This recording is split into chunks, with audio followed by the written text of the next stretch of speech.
Bonjour à tous, ici Victime, une voici sur CC Manga. Donc CC Manga, en gros, c'est un jeu de mots entre coup critique de League of Legends, coup critique de Pokémon et critique de manga. Bon, je tiens déjà à vous prévenir, et que CC Manga sont assez longs à écrire parce qu'on ne peut improviser et que du coup, on est obligé de faire plusieurs répétitions avant d'en finir et profiter de la vidéo. Bon. Avant de parler du manga qu'on va parler, je tiens à vous prévenir que mon avis personnel et que mes différentes analyses sont entièrement subjectifs et ne doivent en aucun cas influencer les vôtres. Chacun est en droit d'aimer un manga et de ne pas aimer un autre. Comme moi, j'aime pas certains mangas et je me donne le droit de ne pas les aimer même si cela ne plaît pas à certains. Donc voilà. Bref, parlons de Dusk Maiden X Amnesia. Dusk Maiden of Amnesia ou Tasogare Otome X Amnesia, littéralement la jeune fille du crépuscule X Amnesia, était un manga de type shonen écrit et illustré par Maybe. Il a été prépublié du 22 avril 2009 jusqu'au 22 juin 2013 dans le magazine Monthly Gangan Joker de l'éditeur Square Enix et a été compilé en un total de 10 volumes. La version française est éditée par Kana depuis juillet 2014. L'adaptation animée, quant à lui, compile 12 épisodes plus un OAV produit par le studio Silverlink et a été diffusé du mois d'avril à juin 2012. Il a été d'ailleurs réalisé par Shin Onuma et scénarisé par Katsuhiko Takayama. Et on doit aussi le travail de compositeur à Keigo Ohashi et Ryuichi Takada pour les OST. Donc Tasogare Otome X Amnesia est l'histoire d'une école privée appelée Seikyo qui est connue pour ses nombreuses histoires d'épouvantes. Mais une légende reste particulièrement ancrée dans l'histoire de l'établissement. En raison d'une malédiction, une étudiante aurait été enfermée dans le campus et son fantôme le hanterait encore aujourd'hui. Alors qu'il vient tout juste d'intégrer l'école, Taishi Nia tombe nez à nez avec ce spectre, se nommant Yuko Kano, une ravissante jeune fille qui a oublié son passé. Piqué par la curiosité et se retrouvant hanté par Yuko, Taishi intègre le club d'investigation des activités paranormales dont elle est la présidente et décide d'enquêter afin de mettre en lumière le mystère qui entoure sa mort. Donc passons à la présentation des personnages. Donc on va commencer par Taishi Nia qui est le héros de la série, un personnage sans histoire qui se retrouve nez à nez avec Yuko Kano, donc pendant un certain temps il ne savait même pas que c'était un fantôme. En plus de cela, il est le seul à le voir avec un autre personnage que je citerai plus tard. Il décide de rejoindre le club d'enquête paranormale créé par Yuko, voulant découvrir son passé. Au fur et à mesure du temps, il tombe amoureux de Ceci. Il possède une personnalité assez courageuse et montre qu'il ne connaît que depuis peu l'établissement, vu sa manque de prudence quand il arriva pour la première fois au complexe solaire. Mais il fait par la suite preuve de maturité de par ses cours et d'autre part du traitement des événements paranormaux. C'est ce que j'apprécie beaucoup, mais qui, je trouve, perdrait sérieusement de son charisme sans Yuko, qui est le cœur de l'histoire. Passons justement à Ceci, donc Yuko Kano, qui est à l'origine des histoires de fantômes à l'école, est aussi la présidente du club des enquêtes paranormales, dont le but est tout de même de retrouver toute information sur elle car elle est amnésique. Elle est d'un caractère joyeux et aime faire des blagues aux gens. Elle est cependant très jalouse et peut devenir assez colérique à la vue d'une fille qui aurait le malheur de se rapprocher de Taishi. Elle est justement très enjôleuse envers Taishi et n'hésite pas à se moquer de lui en lui disant que ça ne la dérangerait pas qu'il voie son corps nu à l'exception de son squelette. De son squelette, me dites-vous? Oui, pour elle, c'est comme si on voyait son corps vraiment nu. Par contre, pour en revenir à elle, différentes histoires de fantômes sont liées à elle. Passons à deux personnages secondaires mais tout de même importants, Momoe Okonogi qui est une membre du club. Elle en fait en partie pour payer sa dette envers ce dernier pour l'avoir sauvé du cache-cache démon, mais aussi car elle aime et admire Taishi. Elle regroupe les histoires de fantômes que Taishi résout, et elle est la seule à ne pas pouvoir voir Yuko bien qu'elle connaisse son existence. Et voici Kiri Kano, qui est membre du club des enquêtes paranormales, mais elle est aussi la petite nièce de Yuko.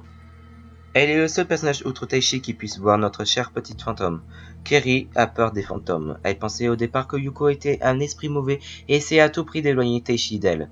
Puis elle a appris la vérité sur sa grande tante Yuko, qui finalement n'est pas celle qu'elle pensait.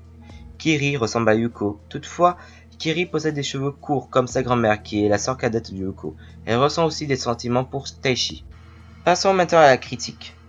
Toxa est un shonen mélangeant de manière intéressante le côté sombre et oppressant d'un bon manga d'horreur et le côté kawaii de ses personnages assez moés. Saupoudré avec finesse, l'humour digne d'être des mèmes sur le net. Parlant d'une manière toute particulière d'une fantôme aussi particulière, ce manga reste tout de même sombre de par ses dessins et coloris que ce soit sur le manga et animé, mais aussi d'autre part des histoires abordées. D'ailleurs, on peut même entendre parler de Kushisake Onna, une légende urbaine effrayante de la culture japonaise. L'histoire des personnages ne sont pour beaucoup que peu abordées à part pour Yuko, vu que toute l'histoire tourne autour d'elle. Parlons d'ailleurs de Yuko, elle possède une histoire plutôt sombre pouvant faire penser aux rites sataniques ou aux sacrifices païennes. En effet, elle fut choisie en sacrifice pour sauver son village de la peste noire, non pas par choix, mais par obligation. En effet, Yuko n'a pas eu d'autre choix que de regarder jusqu'à mort s'ensuit du Boku no Pico. Non, non, je plaisante. Et heureusement, car imaginez comment ça l'aurait terminé.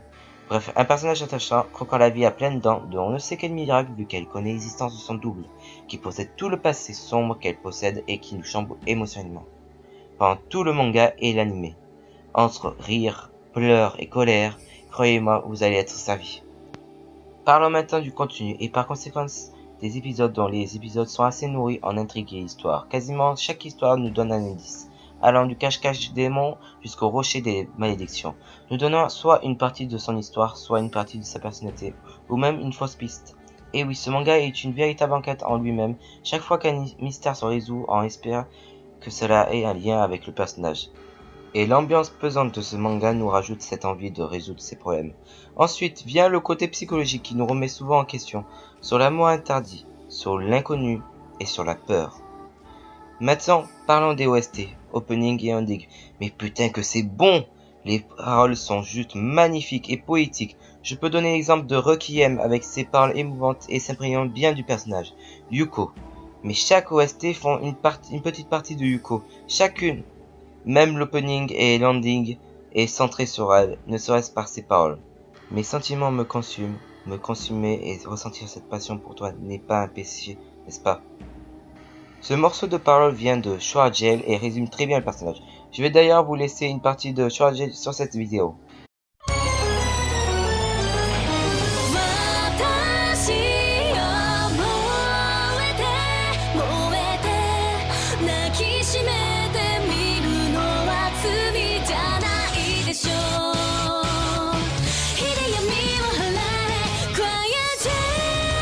Bon, je devrais parler de points négatifs aussi.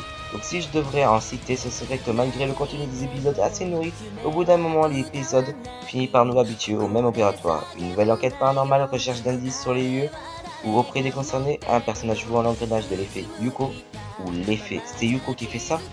Découverte de soit c'était vraiment elle, mais c'était vraiment exagéré, soit c'était pas elle, mais un autre. Résolution de l'enquête majoritairement grâce à Yuko et de la perception de ses complices.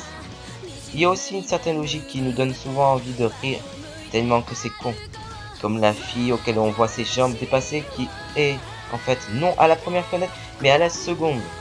Niveau histoire, on peut déplorer le manque de background sur l'histoire des personnages secondaires, et surtout pour le héros de la série auquel on ne connaît que très peu de choses. Bon, voyons maintenant les notes qui seront attribuées sur 10 sur le graphisme, l'histoire, le contenu et le scénario, voire après une note totale. Donc le graphisme 9 sur 10, couleurs sombres et proportions maîtrisées. Les couleurs qui sont utilisées incitent vraiment sur l'émotion, donnant certaines situations stressantes voire oppressantes. Niveau histoire, je lui mets 8 sur 10, une histoire entraînante avec des personnages attachants auxquels on peut vraiment sentir une empathie envers eux. Surtout Yuko, paix à elle. Mais il manque d'histoire derrière certains personnages comme Taishi qui mériterait bien un minimum d'histoire quand même. Maintenant on passe au contenu 9 sur 10 des épisodes assez nourris niveau contenu et des OST juste magnifiques s'imprégnant parfaitement du personnage de l'histoire. Cela mérite bien ça. Parlons maintenant du scénario 8 sur 10. Malgré des enquêtes à nous faire lécher les babines et un avancement scénaristique rempli de rebondissements, le schéma est cependant vraiment classique et peut vraiment nous faire tomber dans une certaine monotonie. Mais l'histoire s'attire à partir de la rencontre avec le double, qui nous redonne des histoires remplies de rebondissements et de drama. Le scénar nous donne aussi beaucoup de questions psychologiques et de choses qu'on devrait sérieusement réfléchir en se mettant à la place des personnages. Ce qui, je trouve, a son importance dans les mangas du genre.